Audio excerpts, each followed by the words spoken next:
Hello, everyone. It is Coach Joe again with Susan Eileen with our third gift of sobriety. And that gift is freedom instead of chains. And when I first started thinking about recovery and recovery coaching and putting a program together, the thing that kept coming in my mind that I couldn't get out of my head was the picture of chains, someone being, whether it's handcuffs or just heavy chains, and those chains being broken. And that's the freedom that you're trying to get to, because there's so many things that will hold you back when you are uh, challenged with addictive behavior. And you're going to hear, or not hear, but you're going to read a lot about that in Susan's book. So Nada to Prada is out. It's available on Amazon.com. It's available on BarnesandNoble.com. This is Susan's memoir, her story of redemption. I've got a little piece of it where we include a little bit about the coaching, but we do go into the coaching process in depth.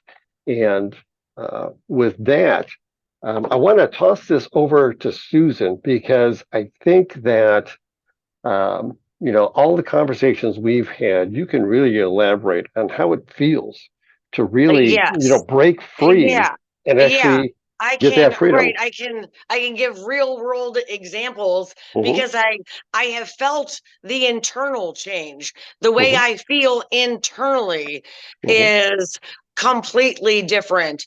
The negative self-talk that was keeping me in victim mode, um, like I had an inferiority complex Hmm. that was more or less that had started the engine on the victim mentality.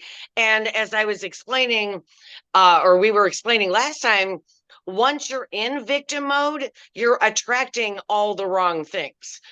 uh and so, you know abstaining from your drug of choice is actually like just the beginning, because you have to work on those core issues that are wanting you to numb out, Hmm. those core issues that think you're not good enough to go back to school, the core issues that say there's no point to learning sign language. You need to learn why you are treating yourself so badly. Because if you were treating somebody else the way you treated yourself, Hmm. you would be accused of an abusive relationship. Hmm. Um, and so when you are free from that abuse, uh, um, you don't realize how much your addiction is holding you back. I know by the time I was done, first of all of my money was going to drugs, alcohol, and the related stuff. And the related stuff was not even remotely fun at all. The lawyers, the court appointments, hospital bills. Um, it is a full-time job. Uh, because even on the days, even if you're at a point in your relationship with drugs and alcohol where you can take a day or two off, you still can't start a new goal Hmm. because you're only taking a 1 day break. Yeah. And it's going to be back to the same old, same old. Um, so that freedom involves, I mean, if you think of all the money that you're spending, and you redirected that, say, to a dream trip to Italy or to getting your associate's degree. In the first episode of this, I talked about how things ripple outwards. So if you get your associate's degree, or you take that trip to Italy, or you volunteer at the soup kitchen, or whatever it is you decide to do, that ripples out positively the same way your addiction is rippling out negatively. So the Hmm. associate's degree gets you a better job. The trip to Italy makes you more interesting, so you might attract a better romantic partner. Now that Mhm. you're in a healthy romantic relationship, you guys are lifting each other up in sickness and in health. Like it snowballs. It's positive momentum. It really is. And the other side of that is, and Susan has talked about this in our conversations together at length, but it doesn't mean breaking the chains and getting the freedom from your addictive behavior does not mean that you're not going to have problems. But Susan, what does it mean? You get better You problems. get better Your problems. your problems go from court dates and lawyers, finding a bathroom when you're sick, or making a secret phone call. Those are your problems in active addiction. My problems now are meeting book deadlines. When can I squeeze in a vacation? What kind of car am I going to buy? These are, technically problems because you're going through the problem solving process, but it's not a painful problem solving process. So your brain doesn't register it as a problem. Hmm. Uh, but these are the problems in sobriety. What neighborhood do I live in? What school will I send my kids to? Um, you know, what are we going to do with the extra Christmas money? In active addiction, the extra Christmas money was more than likely spent 3 weeks before you even got it. Yeah, yeah, Mentally, absolutely. mentally. Yeah, absolutely. So, So yeah, without a doubt. So, we are going to be doing this is number 3 of our 12 gifts of sobriety. It's going to be capped off with dry January, that first week of January. So mark your calendars. January 2nd at 7 p.m. yes. Eastern Time, January 4th at 2 p.m. Eastern Time.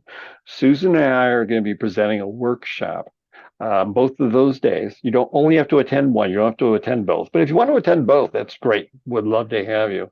We're going to take a deep dive into what the process is, what breaking the chains process is, and this will help you figure out if you are ready to make the commitment to move to achieve the life you deserve to live.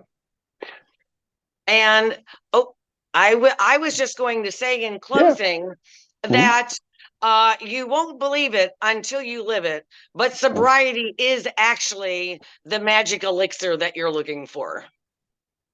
It is. It is. And go back to that first episode when Susan and I talked about going from the fear of missing out to the joy of The missing joy of out, missing out. which is huge. It's a game changer. It really is a game Yeah, changer. it's So it changes everything. It it changes does. every day of your life. It changes your job, your romantic partners, your relationships. It changes everything. The size of your bank account and Mhm. where you're going to be 2 weeks from now. Well, you know what? And I'm going to put you on the spot for a second because we've talked about this a little bit. So when you were in active addiction and coming out of addiction, you had set the bar so low for yourself in a number of areas that that's all you were attracting were kind of these bottom feeders. And Yes, now all of a right. sudden, And so you've raised the bar. that's why I'm saying it's different orbits of existence. Yep. When you are down here in active addiction, you are not even on the radar of the opportunities that you Mhm.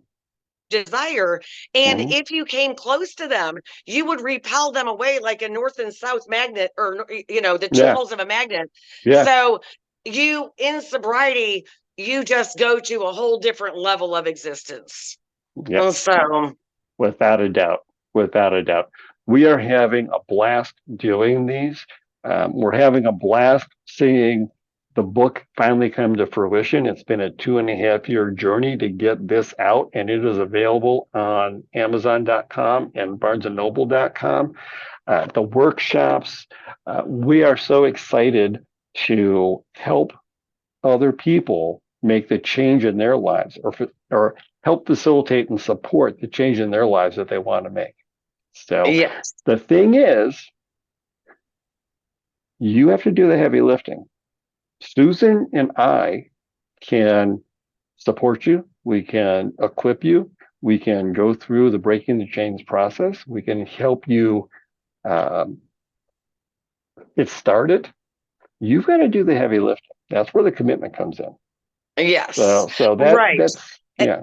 And as Joe and I have discussed, you cannot coach commitment. Mhm. You just have to make the decision to commit. So, Absolutely. and one of the reasons why we're putting it out here now is that your chance of success is actually better if you start planting seeds toward change by Hmm. January. You should probably talk to your doctor or a partner, or if you have a week off, you can Hmm. schedule a detox, whatever. You need to make arrangements, Yep. or at Yep. least start shifting your brain in a different direction. Like Absolutely. changing gears on a car. You, Hmm. you Yeah. know, you're Yeah. mentally preparing right now to shift gears. Exactly. Exactly. So or the tagline that I put on my website is think differently. So, Yes. you have to make a mindset shift and think differently than you have in the past. So, Yes. um, so It's almost like uh learning to love yourself, empowerment and authenticity is such mhm, a foreign language to you right now that you mhm, don't even realize how foreign it is the best that's way I right. can describe it. It's Yeah, so foreign you barely even know it's foreign. that's true. That is very true. Yeah. A lot of times, Um, kind of funny because we literally were talking about that before we recorded this, but your experiences are what you think are normal. And Yes. if your Yes. experiences have a lot of trauma, a lot of dysfunction in them, that's what you think is normal. And then it really feels uncomfortable when you see something other than that. Yes, and I can vouch for that from personal experience.